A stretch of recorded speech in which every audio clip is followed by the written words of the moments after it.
Thank you, Madam Chairman. And thank you, Attorney General, for your service.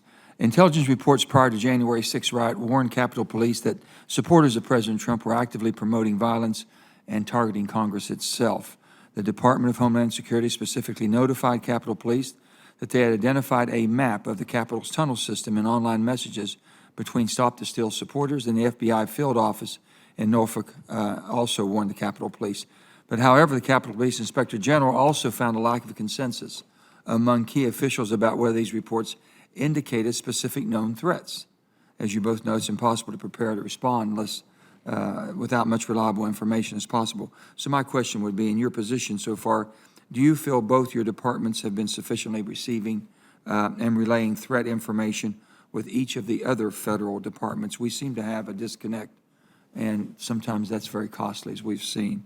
And then a follow-up would be, how do we increase the coordination within the federal government to respond more quickly? Well, I can imagine, since I think I was nominated on January 7th, that January 6th is very sharply engraved on my mind. I think the Department of Homeland Security and the Department of Justice, which are the two principal departments for this purpose, are very well lashed up now.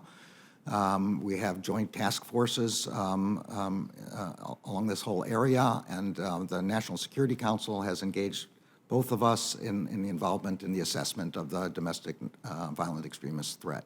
So there will always be problems, but I'm reasonably confident that we won't have a problem like that again.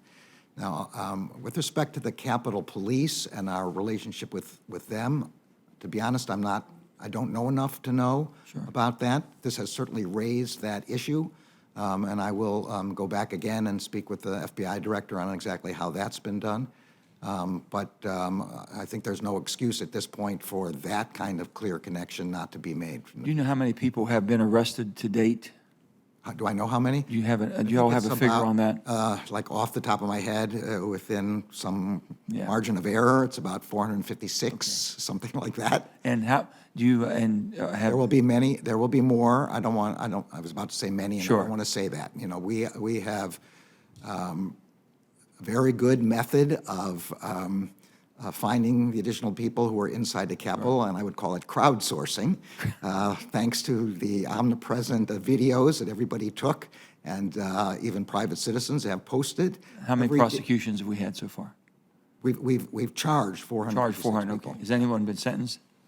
I don't think anybody's been sentenced. I think there's been one or two pleas so far, and the other ones are all pending. Yeah. On March 29, 2020, Coronavirus Aid, Relief, and Economic Security, or the CARES Act, was signed into law, provided $2 trillion economic relief to help Americans cope with the economic impact. Among other things, the CARES Act originally authorized up to $349 billion in forgivable loans to small businesses for job retention, certain other expenses through PPP Payroll Protection Program. While the PPP loans helped millions of struggling businesses stay afloat during the pandemic, it also provided a unique opportunity for creative fraudsters to take advantage of federal government's generous terms.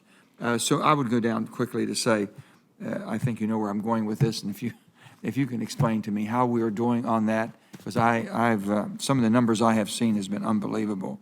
$250 million in taxpayer subsidized loans, funds give to potentially ineligible recipients. Then we had, according to the report, there were 1.9 million in pending SBA transactions made to accounts outside the United States. Another 3,000 suspicious transactions worth $73 million that were flagged by financial institutions. Can you give me an update of where we are on that? Yes. So this is a circumstance that I saw even coming in, even before the reports. It seemed obvious that my last go-around in the Justice Department had to do with healthcare fraud being one of the top issues. And we stood up a task force which was very good at integrating information from all the relevant inspectors general and from the agencies, together with our law enforcement and our prosecutors. At that time, we didn't have big data to make these evaluations. Now we do. And so we have stood up and I've issued a memorandum on standing up a COVID fraud task force, which has been stood up. It involves all of the relevant inspector generals from the different agencies cooperating with each other. It involves all of our relevant law enforcement agencies on both the federal side, components on both the federal side and the civil side, and our U.S. Attorney's offices. And in our request, there's a $41.3 million request for new funding for the U.S. Attorney's Office, for the criminal division, and for the civil division specifically for COVID fraud. So I would say, maybe this is a bad metaphor, but this is a target-rich environment. Yeah. There is a lot of that fraud that happened in the past that we're going to go after. You've already probably seen our reports of major takedowns with respect, and we're hoping that this will be a deterrent to future fraud. The money that, let me just finish up real quick, the money that you all receive or be able to retract back for the United States, does that go to the Treasury or does it go back into circulation so we can get it to the people that need it the most? That's my question is, I guess, following up with Senator Shaheen's question, does that go really into the Crime Victims Fund? Might be a good way to ask that question. Do we know the answer?